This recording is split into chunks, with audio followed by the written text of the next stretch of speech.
नमस्कार मैत्रिणींनो, आज आपल्याला मस्त अशी रेसिपी पाहिजे आहे कारळाची चटणी। पाहू शकता किती मस्त ओलसर झालेली आहे।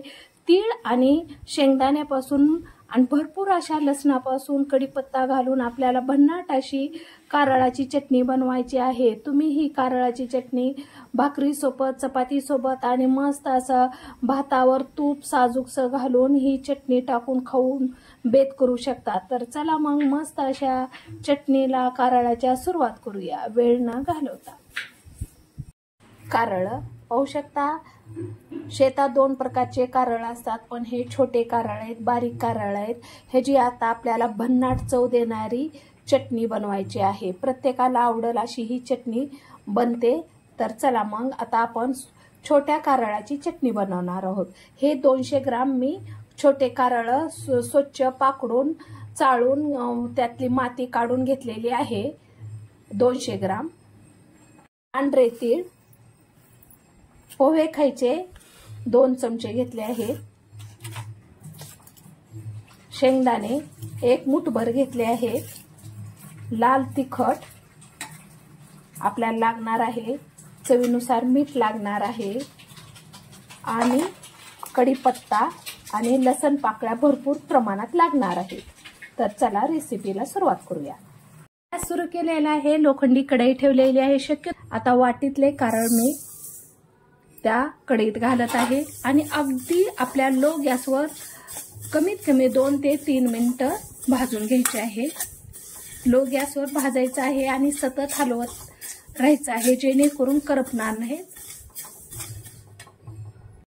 मस्त असे 2 ते 3 मिनिट झालेले आहेत। पाहू शकता कलर चेंज झालेला आहे, बऱ्यापैकी आकार वाढलेला आहे, तडतड थोडासा आवाज येत आहे। 2 ते 3 मिनिट झाले। आता मी हे साईडला काढून घेते। कारळ प्लेट घेतलेली आहे, ते कारळ आता आपल्याला थंड व्हायला ठेवायचे आहेत। तोपर्यंत आपण शेंगदाणे भाजून घेऊया। आपल्याला नेक्स्ट प्रोसेस करायची आहे शेंगदाणे भाजण्याची। तर त्यासाठी शेंगदाणे मी भाजून घेत आहे। कडक असं कढई झालेली आहे। आता खमंग आपल्याला तेही शेंगदाणे भाजून घ्यायचे आहेत लो गॅसवर। शेंगदाण्याच्या ठिकाणी तुम्ही खोबऱ्याचा खिसही घालू शकता, जेणेकरून मस्त मॉइश्चर येतं चटणीला आपल्या। पाहू शकता मस्त असे भाजले आहे शेंगदाणे। आता मी काढून घेत आहे। प्लेटमध्ये मी साईडला शेंगदाणे टाकणार आहे।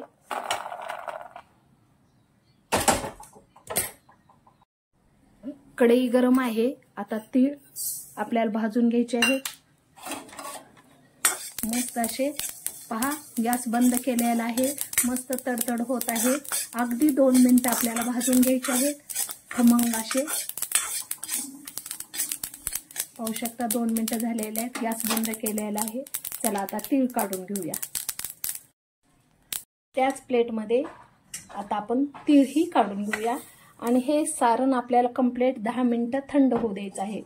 थंड झाल्याशिवाय आपल्याला पुढची प्रोसेस करायची नाही। आपल्याला बंद गॅसवरच आणि कढईत आपल्याला कढीपत्ता थोडासा परतून घ्यायचा आहे। तुम्ही कारळ भाजतानाही ही प्रोसेस करू शकता। मी सेपरेट कढीपत्ता परतून घेणार आहे। मस्त परतता येतो, मस्त असा कुरकुरीत भाजला आहे। पाहू शकता पूर्ण सुकून गेलेला आहे आणि कडक असा भाजून घेतलेला आहे कढीपत्ता मी। आता हे प्लेटमध्ये काढून घेते। प्लेटमध्ये आता कढीपत्ताही आपल्याला टाकून घ्यायचा आहे। मस्त असा भाजला गेलेला आहे। सारण थंड झालेलं आहे। पाहू शकता मस्त आपलं कारळही पहा अशा प्रकारे कडक आणि छानसं भाजून झालेलं आहे। आता आपण प्रथम मिक्सरच्या छोट्या बाउलमध्ये कारळ आणि कढीपत्ता बारीक करणार आहोत। प्रथम आपल्याला ती प्रोसेस करायची आहे आणि ती बारीक करून घ्यायचं आहे आपल्याला। थंड झाल्यासच आपल्याला ही मिक्सरमधून काढायचं आहे। काढून घेते आता मी। अशा प्रकारे मस्त असं बारीक सारण झालेलं आहे। आता मी हे सारण ह्या प्लेटमध्ये काढून घेत आहे। पाहू शकता आता मी शेंगदाणे घालणार आहे. शेंगदाण्याची लेअर जाडसर आहे, त्यामुळे पहिल्यांदा ह्याचा एक राऊंड मारून घेणार आहे. शेंगदाण्याचा एक राऊंड मारून घेतलेला आहे. आता त्यातच आपल्याला तीळ घालायचं आहे, जेणेकरून दोन्ही सारण व्यवस्थित बारीक होईल. अशा प्रकारे आता हे सारण मी बारीक करून घेते. प्रकारे हे सारण बारीक झालेलं आहे. हे साईडला काढून घ्यायचं आहे. पाहू शकता एकदम भन्नाट चव येत आहे, सुगंध येत आहे. आता हे दोन्ही सारण आपल्याला एकत्र करायचं आहे. मस्त असं एकत्र करायचं आहे. आणि आता आपल्याला ह्याच्यामध्ये प्रथम तुम्हाला जेवढी लागणार आहे तेवढं लाल तिखट घालायचं आहे. अशा प्रकारे मी पोहे खायचे 4 चमचे लाल तिखट घातलेलं आहे आणि चवीनुसार मीठ घातलेलं आहे. 1 चमचा झालेला आहे. आता अर्धा चमचा घातला आहे.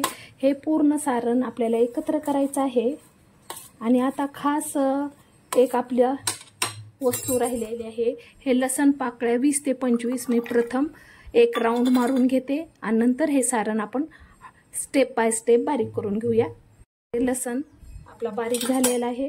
आता आपण हे सारण एकत्र केलेलं मिक्स करून घेऊया अगदी 2 स्टेपमध्ये.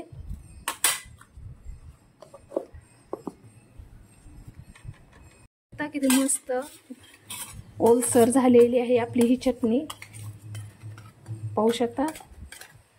आता उरलेलं हे सारण हे मी बारीक करून घेत आहे. मी फक्त सारणची वरची लेअर काढलेली आहे. लसणाची आणखीन ह्याच्या खालची साईड आहे ती पूर्ण आता ह्या प्रोसेसला मी कंप्लीट करणार आहे. हे दुसरं उरलेलं सारण जे आहे ते पूर्ण आता ह्या राऊंडला मी फिरवून घेणार आहे. एकदम भन्नाट सुगंध येत आहे, वास दरवळत आहे मैत्रिणींनो. आता एकदम मस्त एकरूप आपली चटणी झालेली आहे. पहा, भरपूर अशी झालेली आहे. अशा प्रकारे दोन्ही प्रोसेसमधून आपण काढून घेतलेले आहे. आता आणखीन आपण एकत्र करूया. आणि जर तुम्हाला वाटत असेल पूर्णपणे एकत्र झालेलं नाही तर आणखीन एक राऊंड तुम्ही मारून घेऊ शकता. प्रकार मस्त कारळाची चटणी झालेली आहे, अप्रतिम झालेली आहे, खूप भन्नाट झालेली आहे. तर ही चटणी मला तर भातावर तूप आणि ही चटणी टाकून खूप आवडते. अशा प्रकारे मस्त असा पांढरा भात घ्यायचा आहे. मस्त तुपाची धार सोडायची आहे आणि मस्त कारळाच्या चटणीचा बेत करायचा आहे. पाहू शकता खूप मस्त झालेले आहे.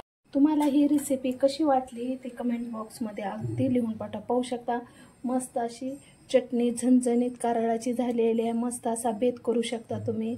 ही तुम्हाला रेसिपी कशी वाटली ती कमेंट बॉक्समध्ये लिहून पाठवा. अगदी थोडी जरी आवडली तर लाईक, शेअर, सबस्क्राईब करायला विसरू नका. अशाच नवीन रेसिपीसोबत पुन्हा भेटूया. Bye, take care.